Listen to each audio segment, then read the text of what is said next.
अनु के लौटने के बाद भी खत्म नहीं हुई झंडे की चिंता।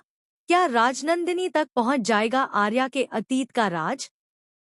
टीवी सीरियल तुमसे तुम तक की कहानी अब एक बेहद दिलचस्प मोड़ पर पहुंच चुकी है, जहां एक तरफ अनु और आर्या के रिश्ते में फिर से प्यार और भरोसा लौटता हुआ दिखाई दे रहा है, वहीं दूसरी तरफ झंडे की चिंता लगातार बढ़ती जा रही है।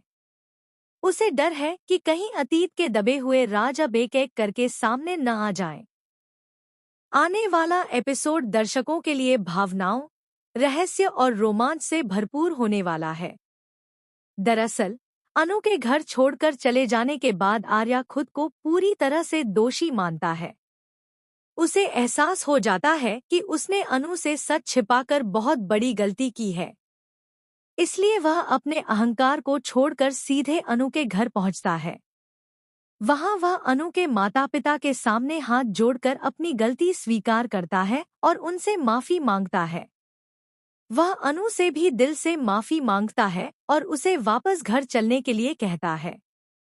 लेकिन अनु इस बार इतनी आसानी से मानने वाली नहीं होती। वह आर्या से साफ कह देती है कि उसने उसके भरोसे को तोड़ा है और अब वह उसके साथ वापस नहीं जाएगी।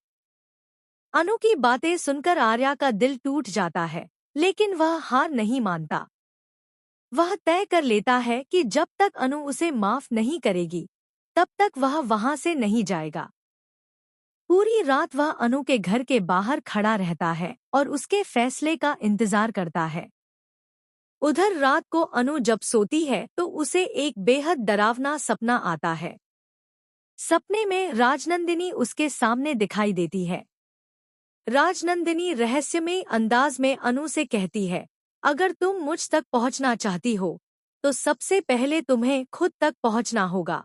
यह बात सुनकर अनु घबरा जाती है और अचानक नींद से जाग उठती है।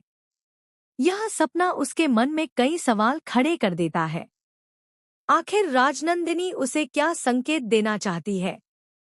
क्या यह सपना आने वाले किसी बड़े सच की ओर इशारा है?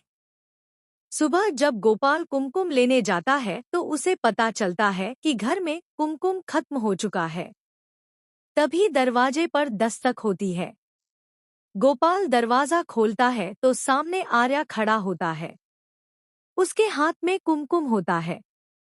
वह बिना कुछ कहे अंदर आता है और अनु की मांग पर कुमकुम लगाते हुए बेहद भावुक अंदाज में कहता है, तुम चाहे मुझसे कितनी भी नाराज रहो, मुझसे कितनी भी दूरियां